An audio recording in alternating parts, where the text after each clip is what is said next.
जय हिंद दोस्तों। प्रयागराज से मैं जीवन सर जीवंत एकेडमी यूट्यूब चैनल पर आप सभी दोस्तों का एक बार फिर हार्दिक स्वागत करता हूं। दोस्तों, आज हम डिस्कस करेंगे प्रायिकता पर। प्रायिकता की भूमिका पर आज हम डिस्कस करने जा रहे हैं, तो हमारे साथ बने रहिएगा, वीडियो को लास्ट तक देखिएगा, क्योंकि यूपीएससी के एग्ज़ाम में दोस्तों प्रायिकता से क्वेश्चन पूछा गया है, बेसिक क्वेश्चन पूछा गया है। तो आज की क्लास में हम इंट्रोडक्शन पर डिस्कस करने जा रहे हैं और इसके बाद तब न्यूमेरिकल प्रॉब्लम पर आएंगे दोस्तों। तो आइए आपको समझाते हैं प्रायिकता क्या है। दोस्तों, संसार में दो प्रकार की घटनाएं होती हैं। संसार में दो प्रकार की घटनाएं हैं। एक तो वे घटनाएं हैं जिनको बार बार दोहराने से परिणाम नहीं बदलते हैं, और दूसरे प्रकार की वे घटनाएं हैं जिनको बार बार दोहराने पर परिणाम बदल जाते हैं। तो संसार में दो प्रकार की घटनाएं हैं। एक प्रकार की घटनाओं के परिणाम नहीं बदलते हैं और दूसरी प्रकार की घटनाओं को दोहराने पर परिणाम बदल जाते हैं। जैसे जिन घटनाओं के परिणाम नहीं बदलते हैं, आइए उस पर डिस्कस करते हैं। जैसे अगर हम त्रिभुज के अंतःकोणों का योगफल चाहे जितनी बार निकाले दोस्तों, बार बार निकाले, 180 डिग्री 180 अंश आता है। इसी प्रकार चतुर्भुज के सभी अंतःकोणों का योगफल चाहे जितनी बार निकाले दोस्तों, 360 अंश आता है। बार बार प्रयोग से हम रिजल्ट ले आए, 360 अंश ही आता है। इसी प्रकार से दोस्तों, यदि जो है सिल्वर नाइट्रेट के विलयन में हम नमक डाल दें NaCl, तो सोडियम क्लोराइड डालने पर दोस्तों AgCl का सफ़ेद अवक्षेप बन जाता है। सिल्वर नाइट्रेट के विलयन में नमक डालने पर सिल्वर क्लोराइड का सफ़ेद अवक्षेप बन जाता है। यह प्रयोग चाहे जितनी बार हम दोहराएं, रिजल्ट नहीं बदलता है। इसी प्रकार दोस्तों, संसार में बहुत सारे ऐसे प्रयोग हैं जिनको बार बार आप दोहराएंगे, रिजल्ट नहीं बदलेगा। कांच का अपवर्तनांक चाहे हम जिस विधि से चाहे जितनी बार निकालें दोस्तों, 1.5 ही आता है। तो इस प्रकार से एक प्रकार के प्रयोग तो वे हो गए जिनको हम बार बार दोहराएंगे तो रिजल्ट नहीं बदलते हैं, परिणाम नहीं बदलते हैं। और दूसरे प्रकार के प्रयोग वे हैं जिनको बार बार दोहराने पर परिणाम बदल जाते हैं। हर बार परिणाम बदल जाएगा दोस्तों, अर्थात उनके परिणाम संयोग पर निर्भर करते हैं। जैसे अगर हम सिक्के को उछालें तो सिक्के में हेड आ सकता है या टेल आ सकता है, शीर्ष आ सकता है या पुच्छ आ सकता है। जितनी बार हम दोस्तों यह प्रयोग दोहराएंगे, परिणाम निश्चित नहीं होगा। कभी हेड आएगा तो कभी टेल आएगा, अर्थात संयोग पर परिणाम निर्भर करता है। इसी प्रकार अगर हम पासे को फेंकते हैं दोस्तों, तो 6 अंकों में से कोई भी अंक आ सकता है।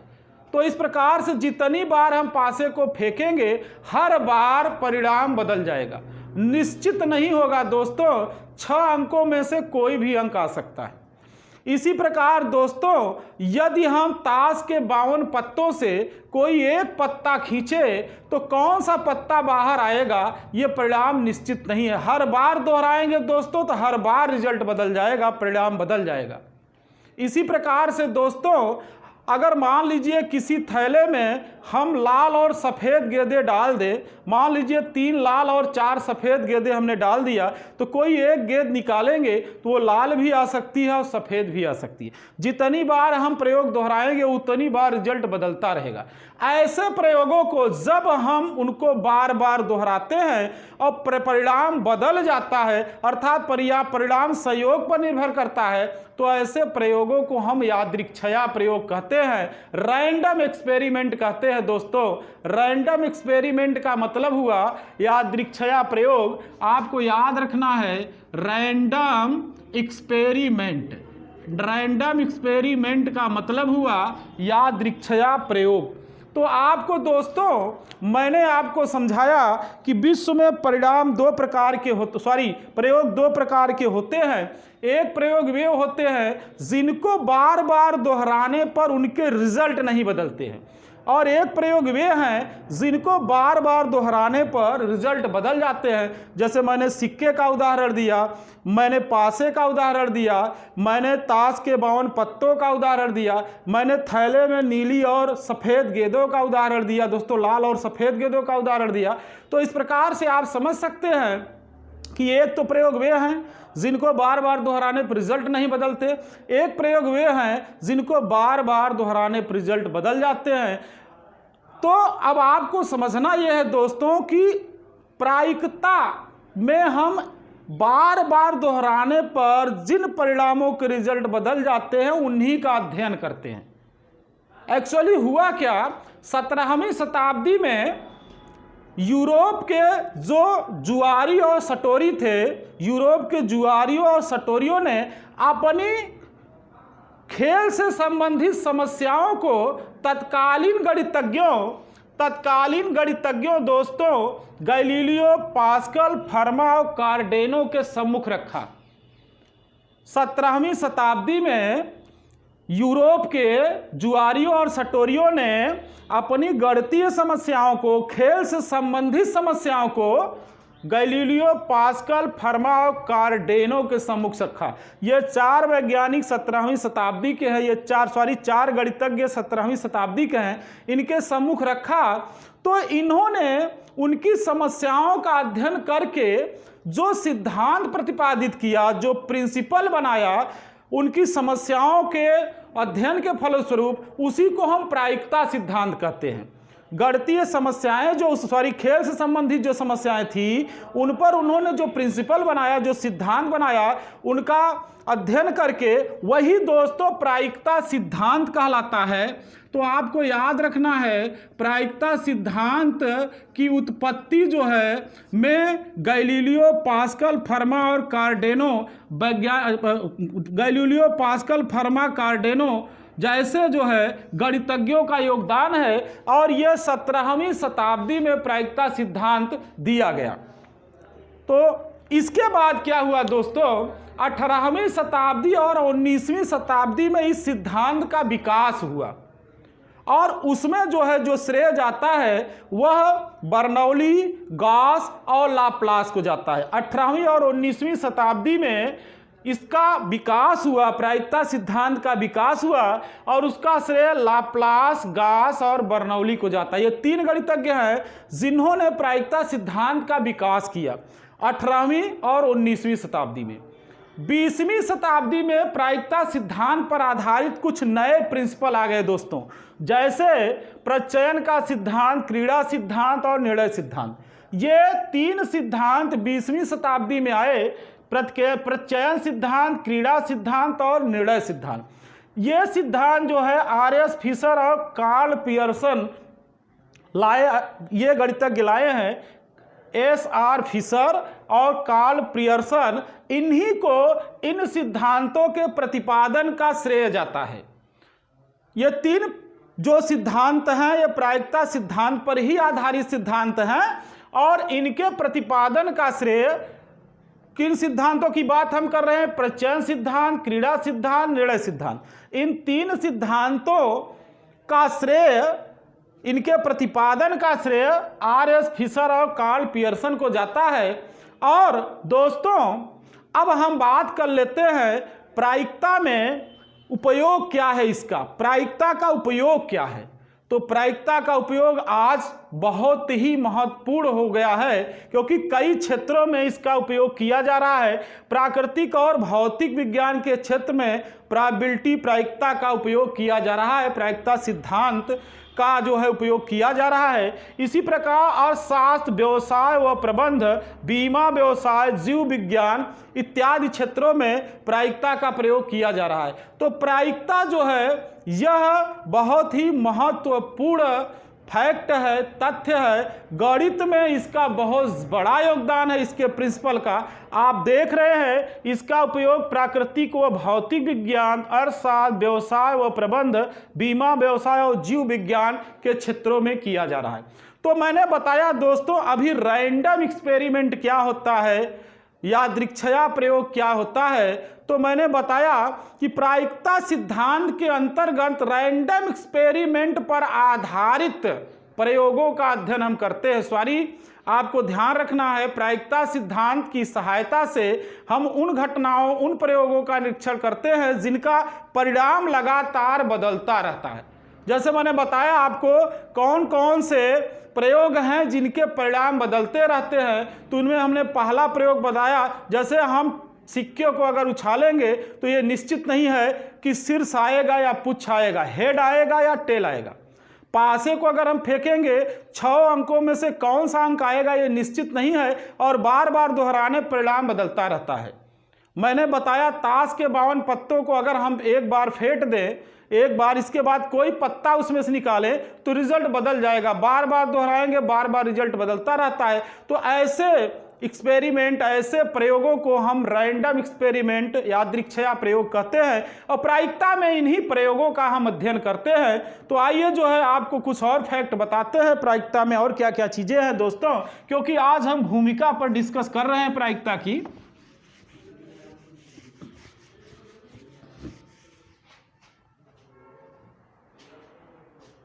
प्रायिकता में हमने बताया दोस्तों, हम उन प्रयोगों का अध्ययन करते हैं जिनके रिजल्ट बार बार बदल जाते हैं।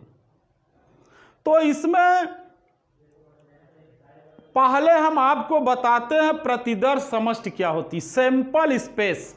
यहां से हमारे टॉपिक शुरू हो जाते हैं, कॉन्सेप्ट शुरू हो जाता है, जहां से हमें न्यूमेरिकल सॉल्व करना होता है। तो प्रायिकता में सबसे पहले आपको सैंपल स्पेस समझना पड़ेगा। प्रतिदर्श समष्टि, प्रतिदर्श समष्टि ये क्या है दोस्तों? सैंपल स्पेस, सैंपल स्पेस दोस्तों जो रैंडम एक्सपेरिमेंट होते हैं, यादृच्छया प्रयोग, उससे जितने परिणाम मिलते हैं सभी परिणामों का समुच्चय, उनका समूह ही सैंपल स्पेस कहलाता है, प्रतिदर्श समष्टि कहलाता है।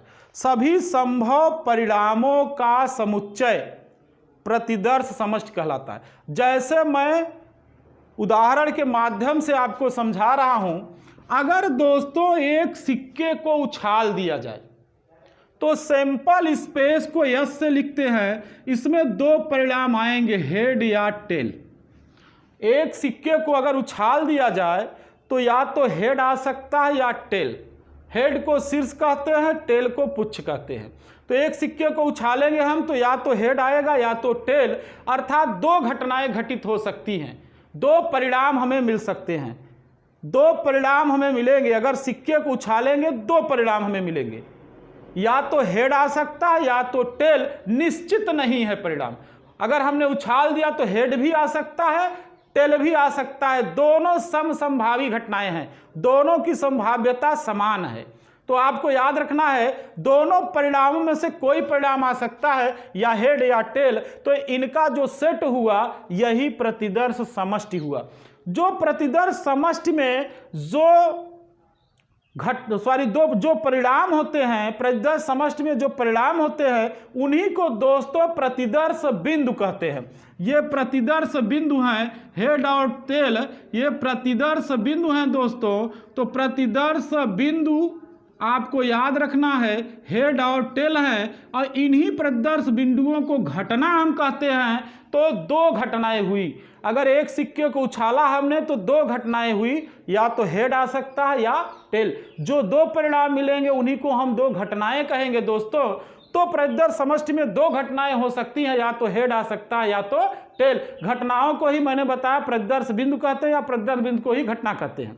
अब दोस्तों अभी मैंने एक सिक्के को उछाला, मान लीजिए 2 सिक्कों को हम उछाल दें। अगर 2 सिक्कों को उछालेंगे दोस्तों, जैसे ये पहला सिक्का है ये दूसरा, तो हो सकता है दोनों के हेड हेड आ जाए, या हो सकता है दोनों के टेल टेल आ जाए, या पहले का हेड दूसरे का टेल, या पहले का टेल दूसरे का हेड आ जाए। तो आपको समझना यह है कि हमको दोस्तों कितने परिणाम मिलेंगे 2 सिक्कों को उछालने पर। हेड हेड मिल सकता है, टेल टेल मिल सकता है, हेड टेल मिल सकता है, टेल हेड मिल सकता है। अर्थात दो सिक्कों को उछालने पर दोस्तों 4 परिणाम मिलेंगे। इन 4 परिणामों को 4 घटनाएं कहेंगे दोस्तों। अर्थात जितने परिणाम मिलेंगे उनका समूह, उनका समुच्चय ही प्रतिदर्श समष्टि कहलाता है। और प्रतिदर्श समष्टि में यहाँ पर मैंने 4 घटनाएं बताई। दोनों के हेड मिल सकते हैं, पहले पे ही भी हेड आए, दूसरे पे भी हेड आए। उछालने पर दोनों को साथ साथ उछाल रहे हैं। दोनों पे टेल आ सकते हैं, या तो पहले पे हेड आ जाए दूसरे पे टेल आ जाए, या पहले पे टेल आ जाए दूसरे पे हेड आ जाए। तो यहाँ पर मैंने दोस्तों समझाया है। तो 4 परिणाम हो सकते हैं जब हम दो सिक्कों को उछालते हैं। तो आपको याद रखना है प्रतिदर्श समष्टि में कुल परिणाम 4 होंगे और उसमें घटनाएं भी 4 हो जाएंगी, क्योंकि सभी संभव परिणाम ही घटना कहलाते हैं। उन्हीं को हम प्रतिदर्श बिंदु भी कहते हैं। तो दोस्तों इसी प्रकार अगर हम पासे को उछालेंगे तो हमको 6 परिणाम मिल सकते हैं सैंपल स्पेस में। दोस्तों पासे को उछालेंगे तो सैंपल स्पेस में 6 परिणाम मिलेंगे। 1 2 3 4 5 6। 6 में से कोई अंक आ सकता है। एक बार हमने पासे को उछाल दिया तो आपको मालूम है कि पासे पे 6 अंक होते हैं। तो 6 अंकों में से कोई अंक आ सकता है। सभी समसंभावी हैं, कोई भी अंक आ सकता है दोस्तों। 6 अंकों में से कोई अंक आ सकता है एक बार पासे को फेंकने पर। तो 6 परिणाम मिलेंगे। अर्थात प्रतिदर्श समष्टि में कुल परिणाम लिखेंगे 6, 1 2 3 4 5 6, और प्रत्येक परिणाम घटना है। प्रतिदर्श समष्टि में जो भी परिणाम मिल रहा है वह एक घटना है। तो इस प्रकार 6 परिणाम का मतलब 6 घटनाएं हो गई, या 6 बिंदु हो गए प्रतिदर्श समष्टि में। सैंपल स्पेस में 6 बिंदु हो गए। प्रतिदर्श समष्टि के आशय सैंपल स्पेस होता है। दोस्तों अगर हम 2 सिक्कों को उछालते हैं तो 4 परिणाम मिलते हैं, 1 सिक्के को उछालते हैं तो 2 परिणाम। यहाँ पे 1 सिक्के को उछालेंगे 2 परिणाम, 2 सिक्के को उछालेंगे 4 परिणाम, 1 पासे को उछालेंगे दोस्तों तो 6 परिणाम मिलेंगे, और 2 पासे को उछालेंगे दोस्तों तो 36 परिणाम मिलेंगे। आपको याद रखना है, जब 2 पासों को यादृच्छया उछाला जाता है तो 36 परिणाम मिलते हैं दोस्तों। अर्थात प्रतिदर्श समष्टि में 36 बिंदु होंगे। इसी प्रकार अब आपको समझना है दोस्तों, अगर ताश के 52 पत्तों को, ताश के 52 पत्तों की गड्डी से मान लीजिए 1 पत्ता हम निकाल लें तो कोई भी पत्ता आ सकता है दोस्तों। तो 52 परिणाम मिलेंगे। बार बार उसको हम अगर खींचेंगे तो 52 परिणाम आ सकते हैं, लेकिन परिणाम हर बार दोस्तों बदल जाएंगे। तो ये रैंडम एक्सपेरिमेंट हुआ। अर्थात ताश के पत्तों से 52 परिणाम मिल सकते हैं। तो प्रतिदर्श समष्टि में 52 बिंदु होंगे, 52 घटनाएं होंगी। प्रतिदर्श समष्टि में घटना को दोस्तों हम NS से लिखते हैं। आपको याद रखना है, अगर हमें घटनाएं लिखना है ताश के 52 पत्तों की तो हम 52 घटनाएं लिखेंगे प्रतिदर्श समष्टि में, और सैंपल स्पेस में घटनाओं को NS से लिखते हैं। तो प्रतिदर्श समष्टि में ताश के 52 पत्तों से अगर हम परिणाम लेंगे तो 52 परिणाम आएंगे। बार बार परिणाम बदलेंगे दोस्तों, तो लेकिन कुल 52 घटनाएं घटित होंगी, 52 परिणाम मिलेंगे, अर्थात 52 प्रतिदर्श बिंदु होंगे। तो ये टोटल घटनाएं हो गई, टोटल परिणाम हो गए दोस्तों। तो NS से इसको हम डिनोट करेंगे। जैसे अभी मैंने बताया, एक सिक्के को अगर उछालेंगे दोस्तों तो NS में 2 परिणाम होंगे, या तो हेड हो सकता है या टेल। तो NS बराबर 2 लिखेंगे दोस्तों, NS बराबर 2 लिखेंगे। अगर 2 सिक्कों को उछालेंगे सैंपल स्पेस में 4 परिणाम होंगे, head head, tail tail, tail head, head tail, तो 4 परिणाम होंगे। और इसी प्रकार दोस्तों मैंने बताया, अगर 2 पासों को उछालेंगे तो 36 परिणाम मिलेंगे। यहाँ पे 2 पासों को उछालने पर 36 परिणाम मिलते हैं टोटल सैंपल स्पेस में। यहाँ पर 2 सिक्कों को उछालने पर 4 परिणाम मिलते हैं, और 1 सिक्के को उछालने पर 2 परिणाम मिलते हैं। ताश के 52 पत्तों को फेंकने पर कुल 52 परिणाम मिलते हैं NS में। अब दोस्तों प्रतिदर्श समष्टि में घटना क्या है मैंने स्पष्ट कर दिया। अब इसके बाद अगली क्लास में हम डिस्कस करेंगे प्रायिकता पर आधारित प्रश्नों पर। तो हमारे साथ बने रहिएगा। बहुत महत्वपूर्ण फैक्ट है, बहुत महत्वपूर्ण चैप्टर है ये, जिसको आप पढ़ के यूपीएसआई में आने वाले प्रश्न का सलूशन कर सकते हैं। तो मेरे साथ जुड़े रहिएगा। नेक्स्ट वीडियो में प्रॉब्लम लेकर आएंगे, आपको बहुत बेहतरीन ढंग से समझाएंगे। धन्यवाद।